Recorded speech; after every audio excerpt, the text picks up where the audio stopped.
नमस्कार मित्रों, मैं हूं मनोज ओझा और हम संधि प्रकरण पढ़ रहे थे।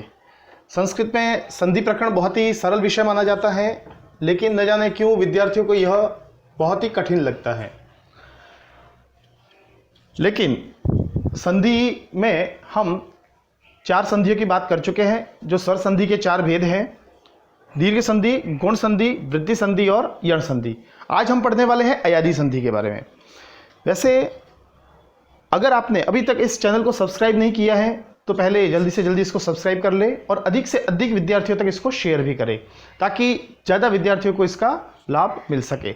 और विशेष तौर पर मैं कहना चाहूँगा कि मेरे मॉडर्न विजडम सीनियर सेकेंडरी के जितने भी स्टूडेंट्स हैं, वो अधिक से अधिक हमारे विद्यालय के जो जितने भी विद्यार्थी हैं उन तक अवश्य इनको शेयर करें, ताकि लॉकडाउन में भी उनकी पढ़ाई जो है वो अवरोधित नहीं हो सके। चलिए अब बात करते हैं संधि के बारे में। संधि पे हमने पढ़ी थी 4 संधियाँ।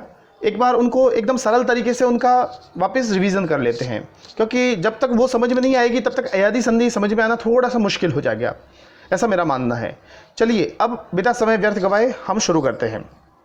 हमने स्वरों को 3 अलग अलग भागों में बांटा था संधि पढ़ने के उद्देश्य से। अब देखिए, यहाँ पर हम जो संधि पढ़ते हैं उसमें हमें देखना था, हमने अब तक हम पढ़ चुके हैं कि संधि के जो भाग हैं, पहला भाग है वर्णों को हमने 3 भागों में बांटा था। पहला है अ आ, दूसरा है ई बड़ी ई, ऊ बड़ा ऊ, री बड़ी री और री, और तीसरा भाग है ए ओ ऐ और औ। ये 3 भागों में हमने स्वरों को बांट लिया है। सबसे पहले हम बात करेंगे अ आ की। तो अ को खुद के साथ में जोड़ा, फिर अ को आ के साथ में जोड़ा, फिर ई बड़ी ऊ बड़ा ऊ, री बड़ी री री, फिर ए ओ ऐ और औ। और ये संधि सारी जो है वो हम पढ़ चुके हैं। उसके बाद में हमने बात की दूसरे ग्रुप की। दूसरे ग्रुप के जो वर्ण हैं, इनको पहले तो इनके खुद के साथ में ही जोड़ा, मतलब ई को ई के साथ में, ऊ को ऊ के साथ में, री को री के साथ में और री को री के साथ में, और बाकी जो बचे हुए स्वर थे उन सब के साथ में हमने इसको जोड़ा, तो सीधा सा एक नाम दे दिया असमान स्वर। और इस प्रकार से हमारी यण संधि पूरी हुई थी। उसके बाद में हम बात करते हैं ये 4 वर्ण, अर्थात ग्रुप 3 के 4 वर्ण ए ओ ऐ और औ। इन 4 वर्णों को हमने प्लस के पहले अभी तक एक भी संधि में नहीं रखा है, इस बात को विशेष ध्यान रखिएगा। चलिए अब बात करते हैं अयादी संधि की। तो अयादी संधि में एक बात तो क्लियर हो गई इससे कि अयादी संधि में प्लस के ठीक आगे, प्लस के आगे ए ओ ऐ और औ ये स्वर आएंगे। अब बात रहती है कि पीछे क्या आएगा।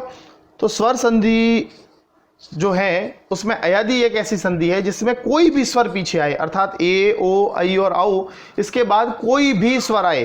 स्वर टोटल कितने हैं? 13 स्वर, और इन 13 में से कोई भी स्वर अगर पीछे आता है तो अयादी संधि में अयादी संधि होती है। आगे ए ओ ऐ और औ, और पीछे 13 में से कोई भी स्वर। अब आपका एक सवाल रहता है कि क्या सर ए के बाद में ए आ सकता है क्या? हाँ बिल्कुल, क्योंकि मैंने 13 स्वरों की बात की है। यण संधि में असमान होना चाहिए, जबकि अयादी में कहीं भी ऐसा लिखा हुआ नहीं है कि असमान स्वर होना चाहिए। चलिए अब इनके स्थान पर आदेश क्या क्या होगा। देखिए मैंने यहाँ लिखा हुआ है आदेश। आदेश का मतलब आप समझ ही गए होंगे। एक आदेश का मतलब होता है 2 वर्ण मिलकर के एक वर्ण बनना, और आदेश का मतलब होता है केवल एक वर्ण के स्थान पर आदेश होना, अर्थात पीछे वाले स्वर देखिए ये तो एज इट इज रहेंगे, जैसे है वैसे ही। जबकि ये आगे जो प्लस के आगे जो वर्ण आते हैं, अगर ए आता है तो क्या होगा, ओ आता है तो ऐ आता है तो औ आता है, तो कौन से वर्ण होते हैं, आइए इनको एकदम सरल तरीके से हम जानते हैं। सबसे पहले तो ए वर्णमाला में हम पढ़ चुके हैं। अगर आपने वो पिछले वीडियो नहीं देखे हो तो उनको अवश्य देखिएगा। तो यहाँ ये समझाने के लिए मैं आपको फिर से वर्णमाला और यण संधि की तरफ लेके जाऊंगा। देखिए ए की उत्पत्ति हमने कैसे मानी थी? अ और ई से। अ से अ और ई मिलकर के क्या बने थे? अ और ई मिलकर के ए बना था। अब देखिए इसको याद करने का बहुत ही सिंपल सा तरीका है। अ का तो आप ऐसा का ऐसा रहने दीजिए, और यण संधि में हमने ई का क्या बनाया था? य। ई का य। तो ए के स्थान पर जो आदेश होगा वो क्या होगा? अ य, अय, अ य। अब देखिए यहाँ य जो है यण संधि में हमने य कौन सा किया था? हलंत य। तो इस प्रकार से यहाँ भी जो होगा वो हलंत य ही होगा। अब बात करते हैं ओ के स्थान पर क्या होगा। तो ओ कैसे बना था, अ प्लस ऊ से मिलकर के, अ और ऊ से मिलकर के ओ बना था। अब देखिए अ को तो ऐसे ही रखा था, रखेंगे हम, और ऊ जो है ऊ के लिए यण संधि की तरफ हम जाएंगे वापस। यण संधि में ऊ का हमने किया था व। आपको यण संधि का सूत्र याद आ रहा होगा, एक गाना जिसके माध्यम से मैंने आपको सरल तरीके से समझाया था, ई का य, ऊ का व, री का र, ली का ल, अर्थात ऊ जो है उसके स्थान पर क्या होगा, व होगा। तो इस प्रकार से ओ के स्थान पर क्या हो जाएगा, अब आदेश हो जाता है। ये दो आदेश हमें पता चल गए। अब चलिए बात करते हैं आई और आउ के स्थान पर क्या होगा। अब देखिए ए के स्थान पर हम कर रहे हैं अय, ए के स्थान पर क्या कर रहे हैं, अय। अब आई जो है वो इस प्रकार से लिखा जाता है, ऊपर एक मात्रा होती है, इस मात्रा को हम ऊपर नहीं लिख करके अगर हम आ कर देते हैं तो आय बन जाता है। तो ए का आय और आई का आय बन जाएगा।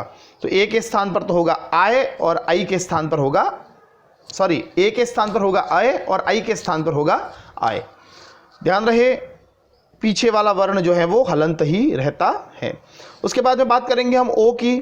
तो ओ जो है, ओ को क्या आदेश हो रहा है, अव, और औ जो है वही उसी तरकीब से औ जो है औ को कर देंगे आव। मैं मानता हूं कि आपको ये समझ में आ गया होगा। चलिए अब एक एक संधि जो है उसको अच्छे तरीके से, एक एक इसके भाग को अलग अलग तरीके से पढ़ते हैं। अब देखिए बात करेंगे पहले ए की। अगर ए जो स्वर है और ए के बाद में यदि कोई भी स्वर आ जाए, 13 स्वरों में से कोई भी स्वर आ जाए, तो ए जो है वो किस में परिवर्तित हो जाता है, अय में परिवर्तित हो जाता है। अभी हमने देखा अय क्यों कैसे आया, उसको याद करने का तरीका है कि ए जो बना है वो अ और ई से मिलकर के बना है, और यण संधि में हमने ई को किया था य, तो कुल मिलाकर के क्या बन गया, अय। उसके बाद में बात करते हैं इसके उदाहरण की। तो उदाहरण में देखते हैं जैसे मते प्लस ए, बहुत ही सिंपल सा तरीका है, मते प्लस ए।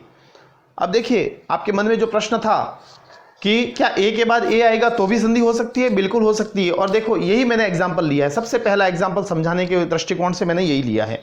अब देखिए ए में कौन सा स्वर है, ते में ए, और यहाँ ए, पीछे देखने के लिए कि हाँ इसके बाद कोई स्वर है या नहीं है। तो इस ए के बाद में ए स्वर है, तो इस ए के स्थान पर क्या हो जाएगा, अय आदेश हो जाता है। यहाँ अय होगा तो यहाँ मते में से केवल मत शेष रह जाएगा और त हलंत हो जाएगा, क्योंकि ए को तो हमने स्वर को तो बाहर निकाल लिया है, तो व्यंजन हमेशा हलंत रहता है। उसके बाद में हम बात करेंगे यहाँ जो है वो ए का ए ही रहता है, तो मत प्लस अय प्लस ए। अय कहाँ से आया, जो मते में ए था उस ए के स्थान पर अय आदेश हुआ है। और इस प्रकार से पूरा मिलाने पर क्या बना, मत ये, मत त हलंत था, इसमें अ जुड़ा तो मत पूरा हो गया, और य के अंदर ए मिला तो ये बन गया मत ये।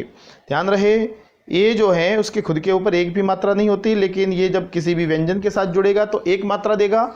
और आई जो है इसके खुद के ऊपर एक मात्रा होती है, जबकि ये किसी वर्ण के साथ जुड़ता है तो इसके ऊपर दो मात्राएं हो जाती हैं।